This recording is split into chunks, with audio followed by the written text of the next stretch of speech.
Olá, pessoal. Então, vamos falar sobre o sistema nervoso. Eu sou Caroline Calcin e eu vou trazer esse assunto hoje para vocês.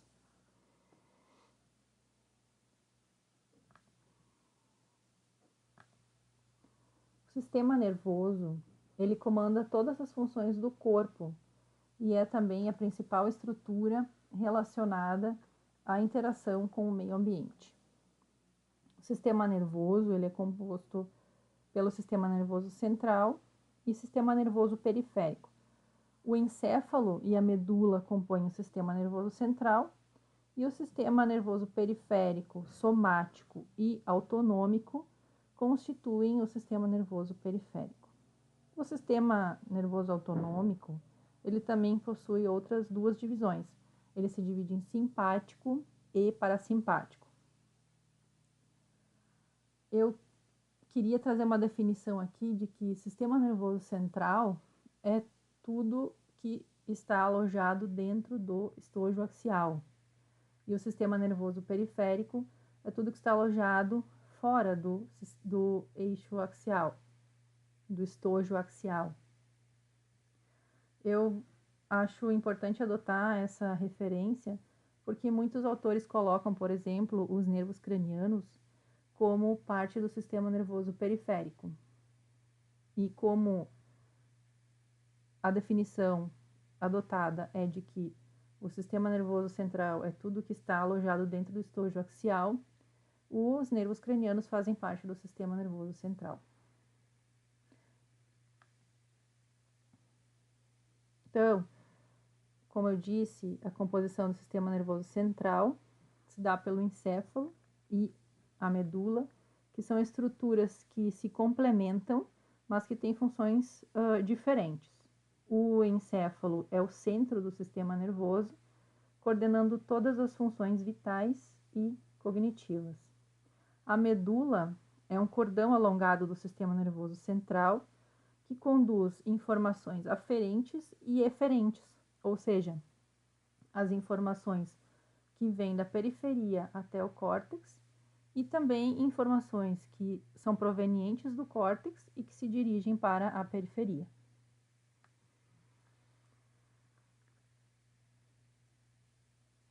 Então, o encéfalo ele também é composto, tem as suas subdivisões, né? Ali em verde nós temos o bulbo, em amarelo, número 6, a ponte, número 5, mesencéfalo.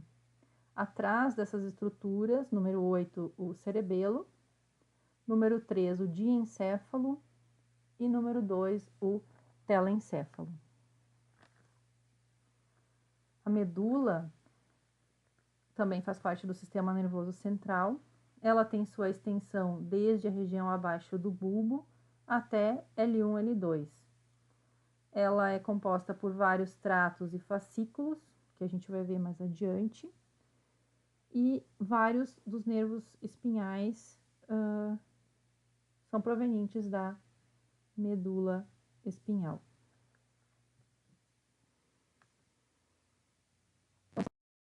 O periférico. O sistema nervoso periférico é composto por nervos e gânglios. Nervos são estruturas anatômicas, são prolongamentos de múltiplos axônios, responsáveis por conduzir os impulsos elétricos. Nós temos 31 pares de nervos espinhais, que se formam a partir da medula.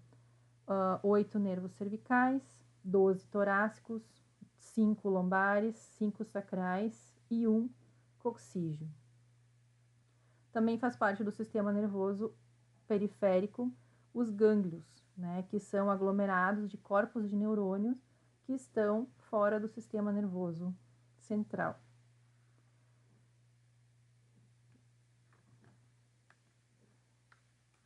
O sistema nervoso periférico também se divide em somático, que está relacionado às ações voluntárias, e sistema nervoso periférico autonômico, relacionado às funções involuntárias, viscerais. O sistema nervoso autonômico, ele também se subdivide em simpático e parasimpático. O simpático, está relacionado à reação de luta ou fuga. ou seja, nos prepara para a ação frente ao perigo. Então, principalmente, ele relaxa os brônquios, relaxa não, né? Dilata os brônquios, acelera os batimentos cardíacos e inibe a ação, principalmente das vísceras, porque para deixar o sangue mais disponível para o sistema somático, que normalmente o que vai ser necessário no momento de luta ou fuga. E o sistema nervoso parasimpático está mais relacionado com rest and digest, ou seja, a digestão e o descanso.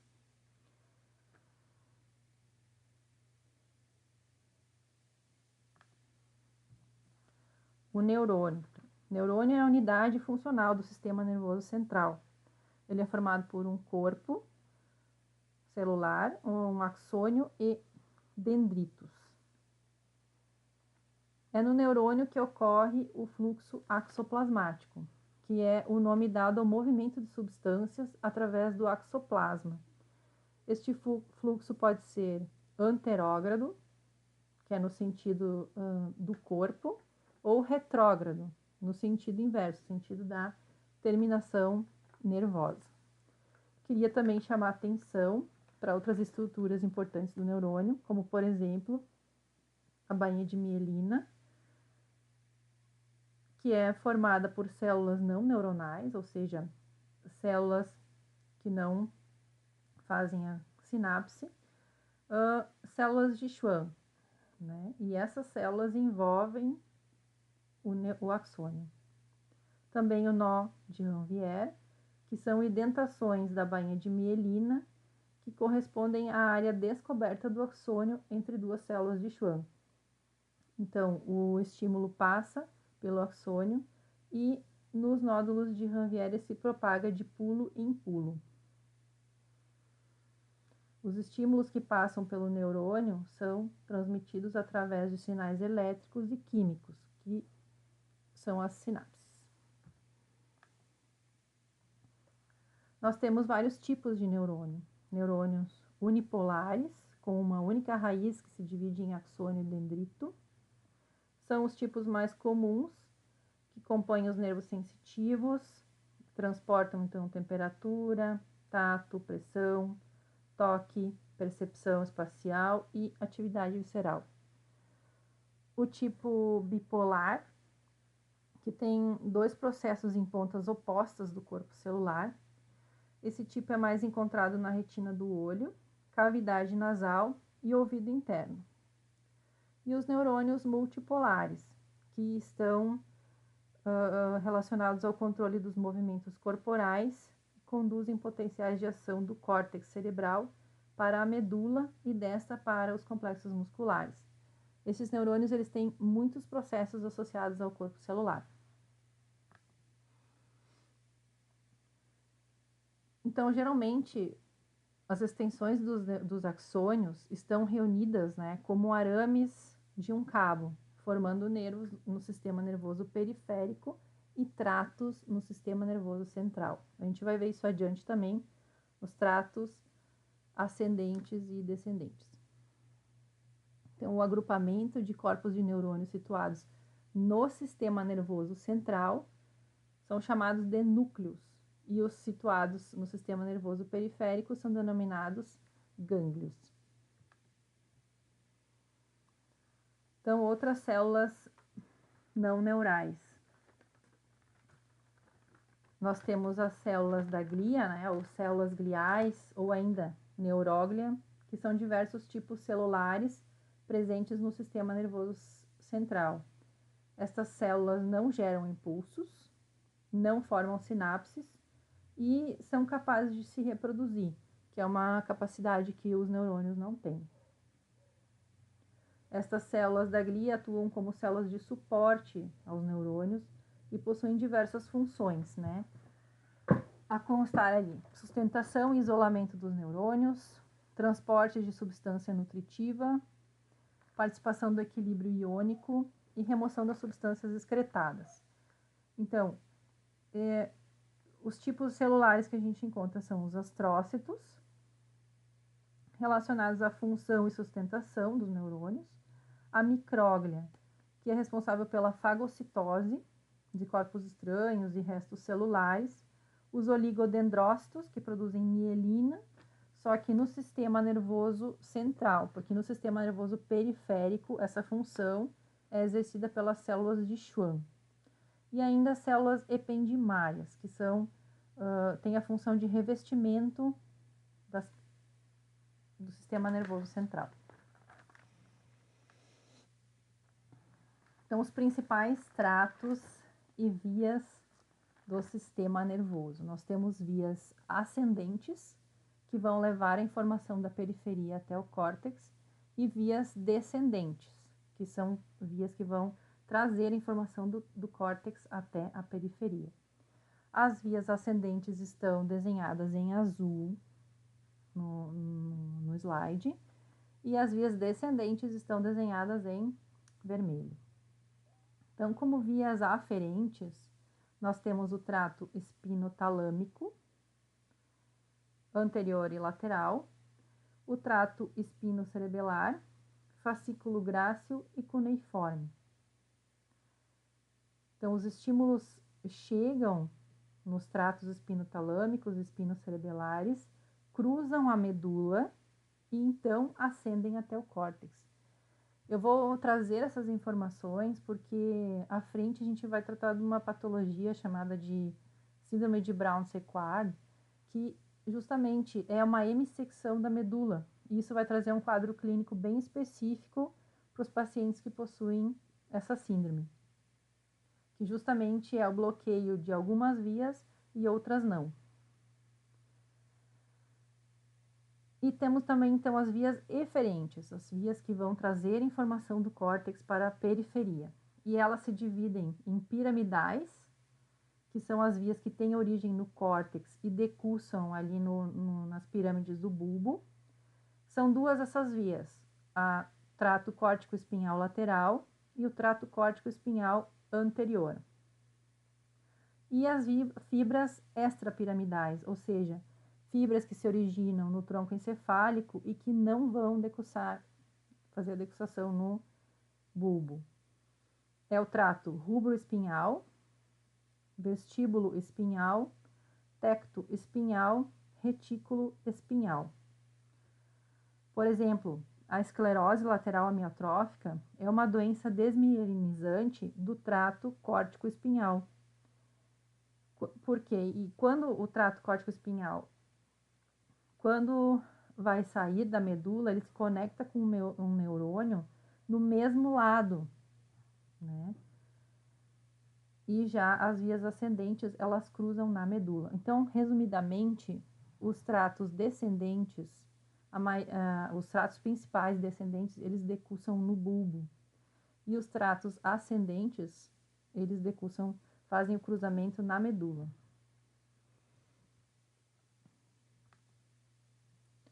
Então, aqui nós temos a via aferente. O estímulo vem da pele, faz a conexão com o neurônio, interneurônio na substância gelatinosa, atravessa a medula e vai para o trato ascendente, tá?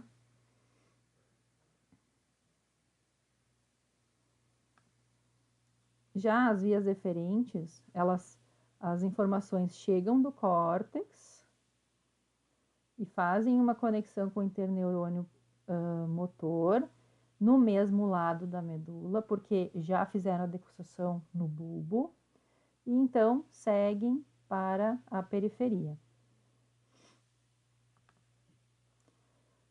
Então, falando sobre a síndrome de Brown-Séquard.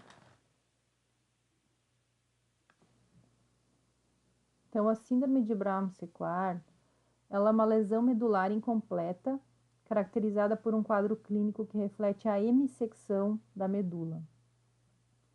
Frequentemente encontrada em lesões da cervical superior, da região cervical, e no exame físico, a Brown-Séquard pura tem determinadas características, só que é muito difícil encontrar uma síndrome de Brown-Séquard pura.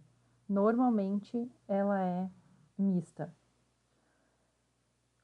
Então, o que é mais comum é a perda ipsilateral, ou seja, no mesmo lado da lesão, a perda da sensibilidade proprioceptiva e ocorrência de uma hemiparesia, e no lado contralateral vai ter uma perda da sensibilidade de dor e temperatura.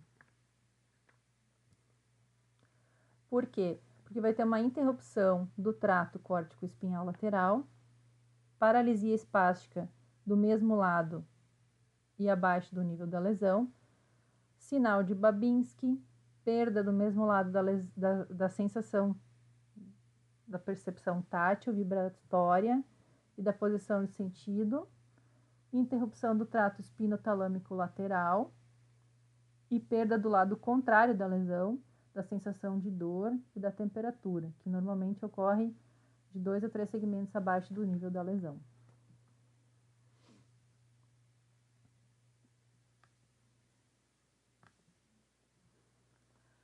A agenesia do corpo caloso. Então, a agenesia do corpo caloso, ela remete à falta do corpo caloso, mas o termo mais utilizado é a disgenesia do corpo caloso, que se refere a uma má formação desta estrutura na origem embriogênica do telencéfalo. Então, ela pode ser também classificada em 3 tipos. Tipo 1, quando ocorre a agenesia total do corpo caloso. Tipo 2 é uma agenesia parcial. E a agenesia tipo 3 é apenas uma hipoplasia dessa estrutura. Com relação aos sinais e sintomas, há pacientes assintomáticos durante toda a vida. E caso ocorra o surgimento de sintomas, podem variar desde uma epilepsia até atraso no desenvolvimento neuropsicomotor. Eu atendo uma paciente que tem agenesia do corpo caloso e agenesia completa do cerebelo. É uma paciente que tem instituição da motricidade ampla, mas a motricidade fina e algumas questões leves do equilíbrio, assim, de vez em quando se desequilibra e cai. Mas é uma paciente que deambula, é uma paciente que consegue desenvolver as suas funções cotidianas de forma satisfatória. A seringomielia. Seringomielia é a formação de uma cavidade líquida dentro da medula espinhal. O líquor, normalmente deve estar passando por fora da medula, entre as meninges. Mas, neste caso, ocorre a formação dentro da medula. Geralmente acontece na medula cervical e torácica alta. É muito associado à formação de Chiari, mas também pode acontecer por tumores, infecções ou após trauma. Os principais sintomas encontrados na seringomielia são dor na coluna e déficits neurológicos, mais especificamente déficit de sensibilidade térmica e tátil e perda de força dos membros superiores ou inferiores, dependendo da localização da seringomielia. O tratamento é restabelecer o fluxo licórico, seja pela desobstrução, caso é uma obstrução por tumor, por exemplo, ou pela drenagem.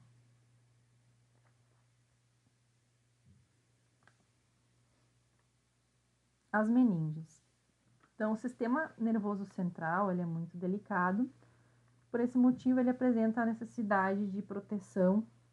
Nós temos 4 estruturas que protegem o sistema nervoso central: o crânio, as meninges, o líquor e a barreira hematocefálica. Meninges nós temos 3: a dura mater, mais externa, a aracnoide e a pia mater, que é mais interna. Então, a dura mater, ela é formada, é a meninge mais superficial, é resistente, espessa, formada por tecido conjuntivo, rico em fibras colágenas, contendo vasos e nervos. Ela tem 2 folhetos, um interno e um externo, sendo que o interno é o único que segue com a medula. O externo, ele se adere fortemente à calota craniana e serve como periósteo, mas sem função de periósteo, porque ele não tem uma função de reparação de fraturas, por exemplo, quando acontece.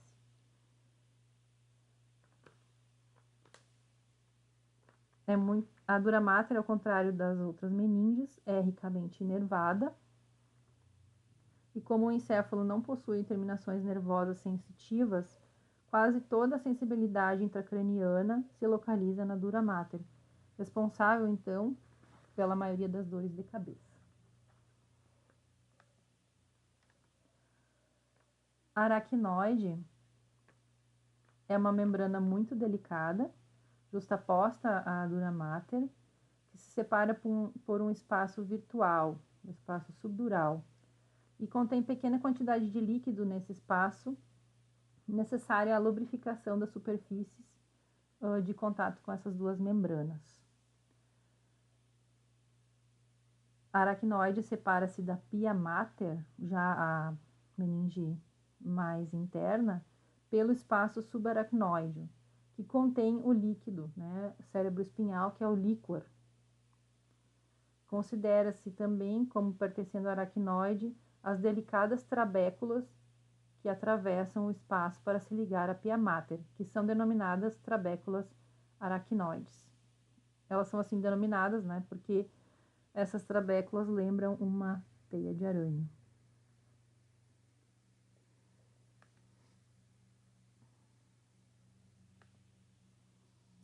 E a pia mater?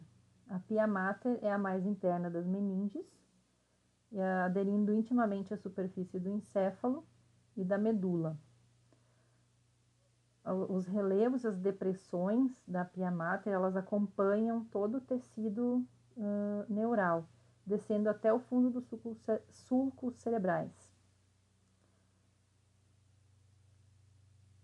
Sua porção mais profunda recebe numerosos prolongamentos dos astrócitos, constituindo assim a membrana pioplial.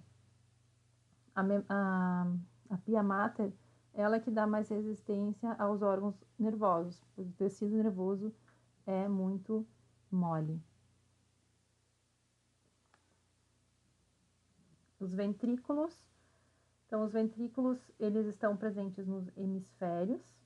Nós temos 2 ventrículos laterais, o terceiro ventrículo e um quarto ventrículo. Aqui na imagem, os ventrículos laterais estão em vermelho, o terceiro ventrículo está em azul e o quarto ventrículo em verde.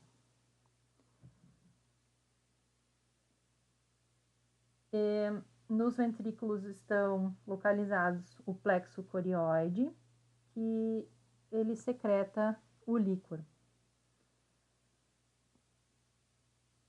Então, os ventrículos, eles são reservatórios e secretam o líquor, participando na nutrição, proteção e excreção do sistema nervoso.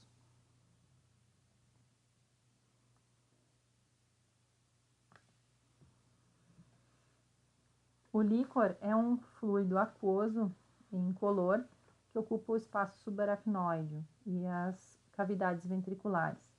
A sua função primordial é a proteção mecânica do sistema nervoso central. Ele é formado, a gente sabe, né, nos plexos corioides dos ventrículos, mas também em uma pequena porção é produzida a partir do epêndima das paredes ventriculares. Os ventrículos laterais constituem a maior contingente de líquor, né? E esse líquor, então, produzido nos ventrículos laterais, ele vai para o terceiro ventrículo através do foramen interventricular, ou foramen de Monro, e para o quarto ventrículo a partir do aqueduto cerebral, ou aqueduto de Sylvius. Daí ele tem 2 destinos, ou ele segue para a medula, ou segue para o cérebro. Segue para a medula através do foramen de Magendie ou para o cérebro através do foramen de Luschka. E a hidrocefalia. Existem processos patológicos, então, que interferem na produção, na circulação e na absorção do líquor, causando as chamadas hidrocefalias.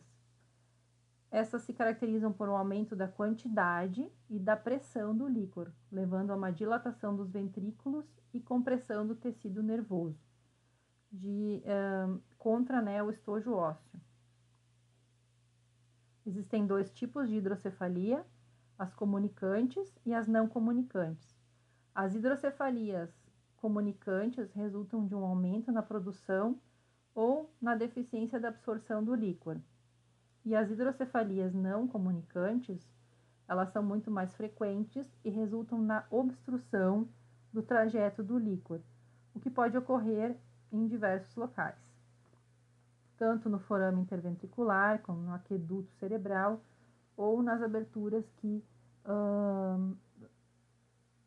direcionam o líquor para a medula ou para o cérebro. Agradeço, pessoal, a atenção de todos vocês.